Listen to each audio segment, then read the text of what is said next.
بتا سکتا ہے؟ ایک رب سے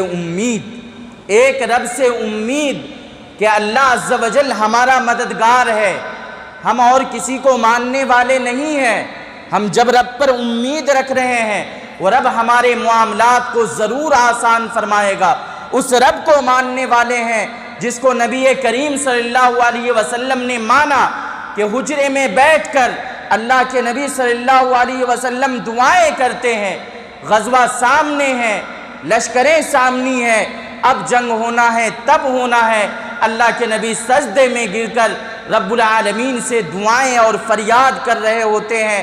پیارے رفیق حضرت ابوبکر صدیق قریب جاتے ہیں اور قریب جا کر کہتے ہیں کیف الححت یا رسول اللہ، اے اللہ کے نبی اب آپ کتنا اور گریہ وزاری کریں گے، کتنا اور رب سے فریاد کریں گے، اب آپ چلیں اور کتنا رب سے مانگیں گے۔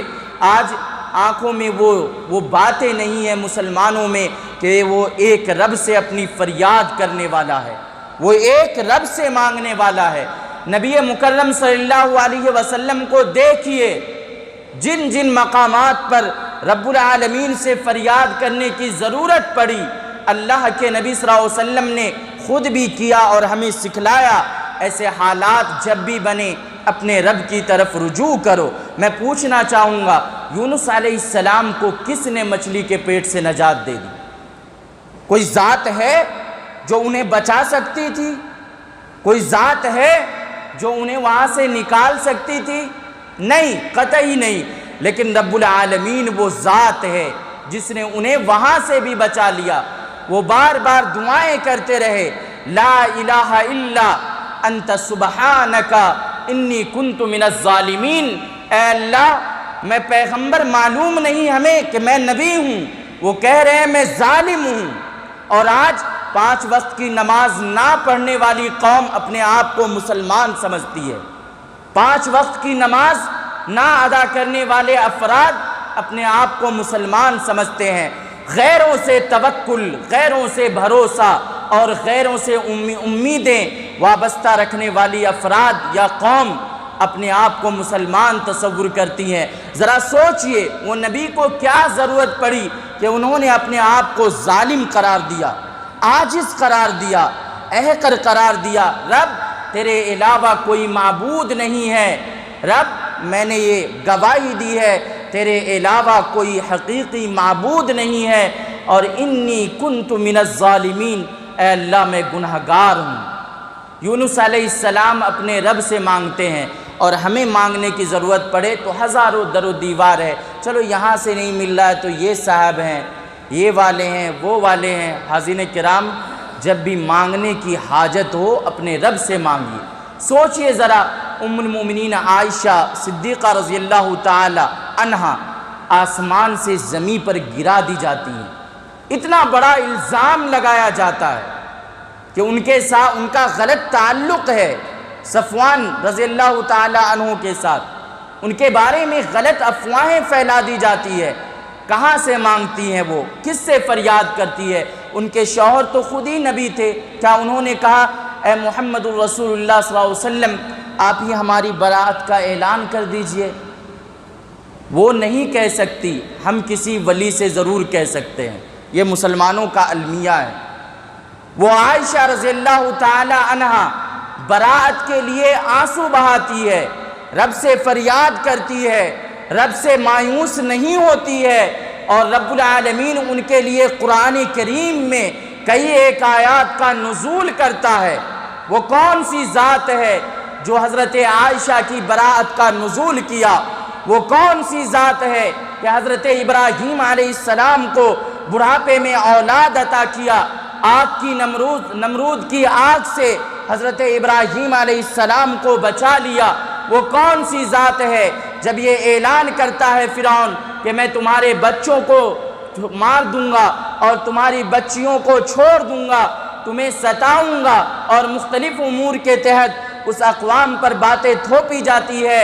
حضرت موسیٰ علیہ السلام اپنی قوم کو جمع کرتے ہیں، قرآن کریم گواہ ہے، یہ اپنے گھر کی بات نہیں۔ حضرت موسیٰ علیہ السلام جمع کرتے ہیں اپنی قوم کو اور کہتے ہیں قال یا قوم استعینوا باللہ وصبروا، کہ تم اپنے رب سے مدد طلب کرو، تم اپنے رب سے مدد مانگو۔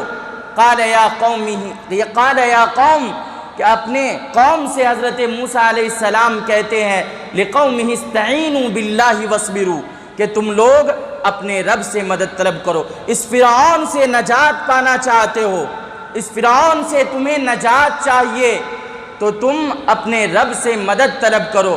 حاضرین کرام، اللہ کی طرف رجوع کرنے کے علاوہ مسلمانوں کو بے خوف ہونے کے لیے اور کوئی بھی چارہ نہیں ہے۔ آپ اس زمین پر، اسی زمین پر ہزاروں آپ نے قربانیاں دی ہے، آپ کا لہو اس میں شامل ہے۔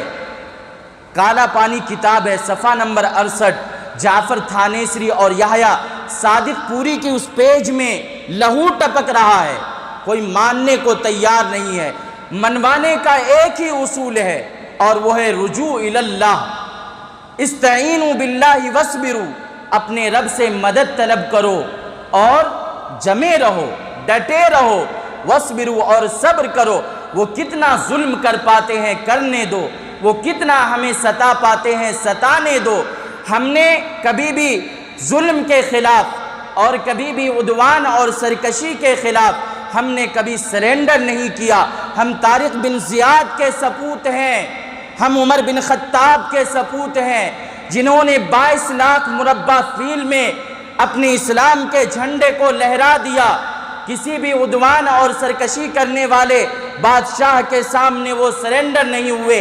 ہم ان کو ماننے والی ذات ہیں، ہم ان کے سپوت ہیں، ان کی باتوں کو اپنے ذہن میں بسانے والے افراد ہیں۔ ہم اپنے آپ کو رب سے وابستہ رکھیں گے، رب سے امیدیں لگائیں گے، رب سے رجوع کریں گے، اس کے علاوہ اور کوئی بھی چارہ ہمارے پاس نہیں ہے۔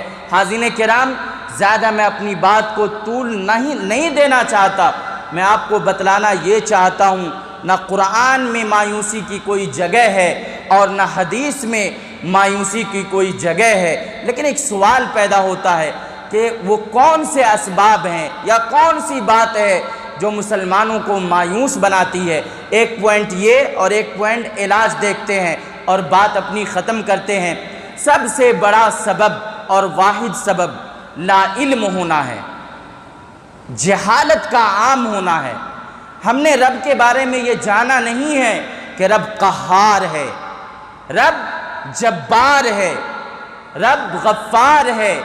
ہم رب کے بارے میں یہ جان لیں کہ رب ہمیں روزی عطا کرنے والا، رب ہی مارنے والا، رب ہی جلانے والا، رب ہی شفا دینے والا، رب ہی اس زمین کو بسانے والا، اور یہ زمین اسی رب کی ہے۔ ہم کبھی بھی کسی اور سے امیدیں نہ لگائیں گے، ہم اپنے رب سے امید لگائیں گے۔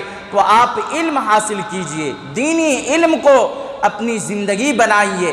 میری مراد یہ نہیں ہے کہ آپ انگلش نہ پڑھیں، آپ ڈاکٹر اور انجینئر نہ بنیں، لیکن آپ کے دل میں، آپ کے بچوں کے دل میں یہ دین کا علم ہونا نہایت ہی لازمی اور ضروری ہے۔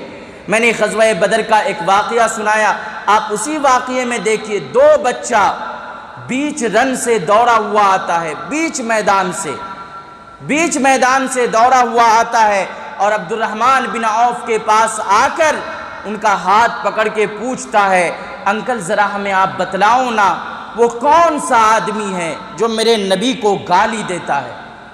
وہ کون ہے جو میرے نبی کو برا بھلا کہتا ہے؟ وہ کون سا آدمی ہے جو میرے نبی پر لعن و طعن کرتا ہے؟ عبد الرحمن بن عوف نقل کرتے ہیں کہ میں نے صرف اشارہ کیا کہ وہ فلاں ہے، اپنے گھوڑے پہ جا رہا ہے۔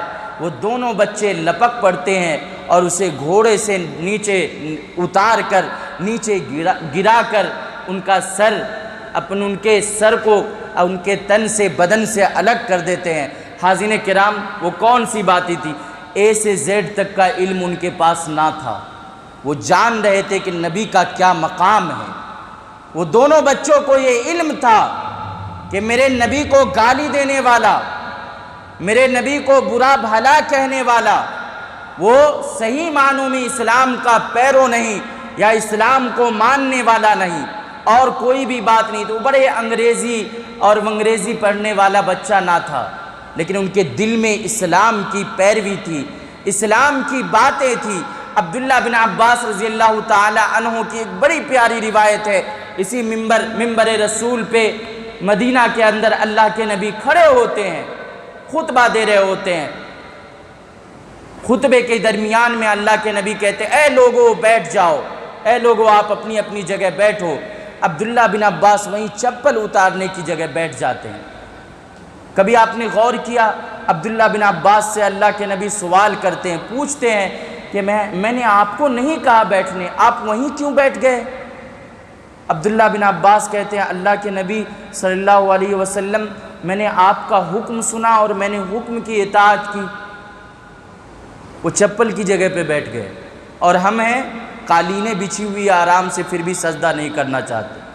وہ نبی کی بات کو ہر آن اور ہر وقت مانتے تھے، وہ نبی کی باتوں سے کبھی انکار نہیں کرتے تھے، اور ہمارے پاس رشد و ہدایت کی ساری کتابیں وہی نبی کے اقوال ہیں، وہی رب کے احکام ہیں، پھر بھی ہم منہ موڑے ہوئے ہیں۔